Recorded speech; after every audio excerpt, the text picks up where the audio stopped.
വനിതാ സംവരണ ബില്ലിൽ ലോക്സഭയിൽ ചർച്ച തുടരുന്നതിനിടെ തിരക്കിട്ട കൂടിയാലോചനകളും നടക്കുന്നുണ്ട്. സ്പീക്കർ ഓം ബിർളയുമായി ആഭ്യന്തരമന്ത്രി അമിത്ഷാ ചർച്ച നടത്തി. പാർലമെന്ററി കാര്യമന്ത്രി കിരൺ റിജിജു പ്രധാനമന്ത്രിയെയും കണ്ടു.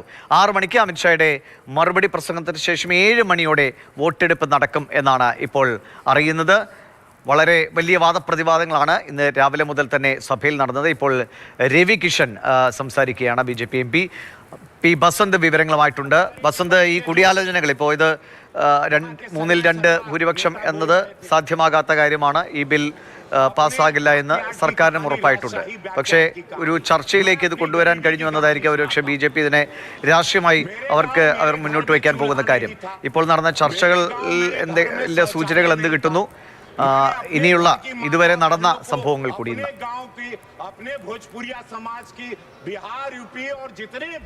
ദിവസം 7 മണിക്കാണ് ഇപ്പോൾ വോട്ടെടുപ്പ് നിശ്ചയിച്ചിട്ടുള്ളത്. 6 മണിക്ക് ആഭ്യന്തരമന്ത്രി അമിത്ഷാ ചർച്ചകൾക്ക് മറുപടി നൽകും.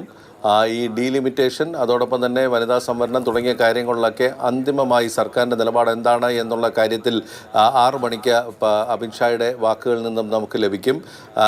പ്രതിപക്ഷം ഇപ്പോൾ ഉന്നയിച്ചിരിക്കുന്ന ആവശ്യം നിലവിലുള്ള 543 സീറ്റ് അതിരുകൾ മണ്ഡലം പുനർനിർണയിച്ച ശേഷം നിങ്ങൾ 1/3 സംവരണം വനിതകൾക്ക് നൽകാം എന്നുള്ളതാണ് ഇപ്പോൾ പ്രതിപക്ഷത്തിൻ്റെ ആവശ്യം. ഇതിനോട് സർക്കാർ എങ്ങനെ പ്രതികരിക്കും എന്നുള്ളതാണ്.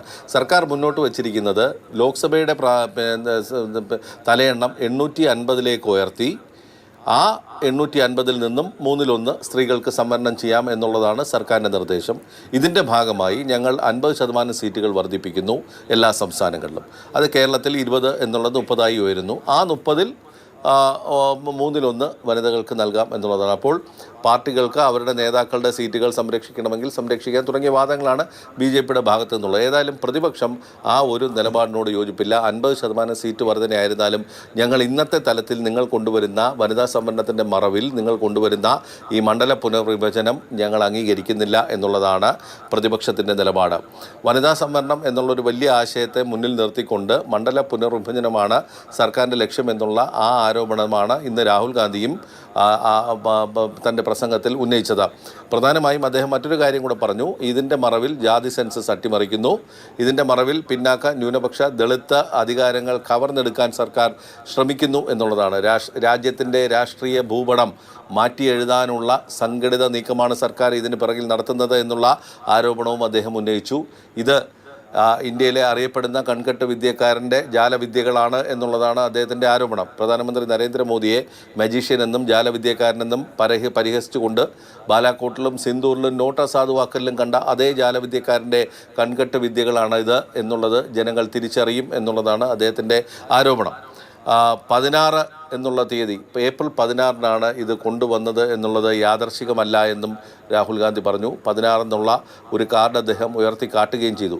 ഇത് എന്താണ് എന്നുള്ളത് അദ്ദേഹത്തിന് അറിയാം. ഞാൻ അതിന് മറുപടി നൽകുന്നില്ല, അത് സമസ്യയായി തന്നെ നിൽക്കട്ടെ എന്ന് പറഞ്ഞുകൊണ്ടാണ് രാഹുൽ ഗാന്ധി തൻ്റെ പ്രസംഗം അവസാനിപ്പിക്കുകയും ചെയ്തത്.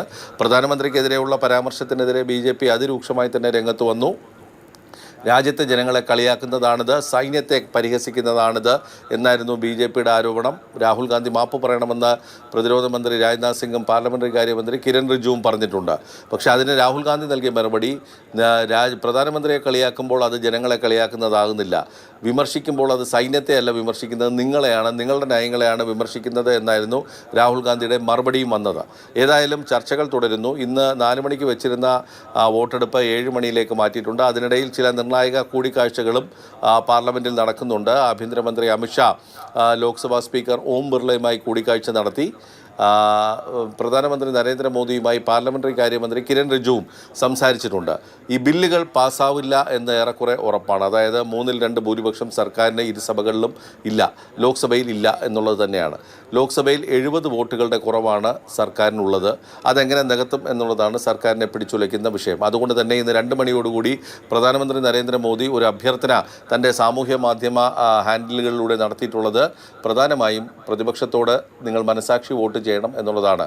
നിങ്ങളുടെ മനസാക്ഷിയോട് ചോദിച്ചു നോക്കൂ, ഇത്തരത്തിലൊരു അനീതി വനിതകളോട് കാണിക്കേണ്ട ആവശ്യമുണ്ടോ? അവരുടെ ദീർഘകാലത്തെ ഈ ആവശ്യം നമ്മൾ ഒന്നിച്ച് നിന്ന് നടപ്പാക്കണം എന്നുള്ളതാണ് ഇന്നും പ്രധാനമന്ത്രി അഭ്യർത്ഥിച്ചിരിക്കുന്നത്. അതായത് വോട്ടെടുപ്പിന് മണിക്കൂറുകൾക്ക് മുമ്പ് പ്രധാനമന്ത്രി പ്രതിപക്ഷത്തോട് ഒരു അഭ്യർത്ഥന കൂടി നടത്തുന്നു എന്നുള്ളതാണ്. സാധാരണയായി പ്രതിപക്ഷത്തെ ഒരു വെല്ലുവിളിക്കുന്ന ഒരു പ്രധാനമന്ത്രിയാണ് ഇപ്പോൾ അഭ്യർത്ഥനയുടെ രൂപത്തിൽ പ്രതിപക്ഷത്തോട് വോട്ട് അഭ്യർത്ഥിക്കുന്നത്.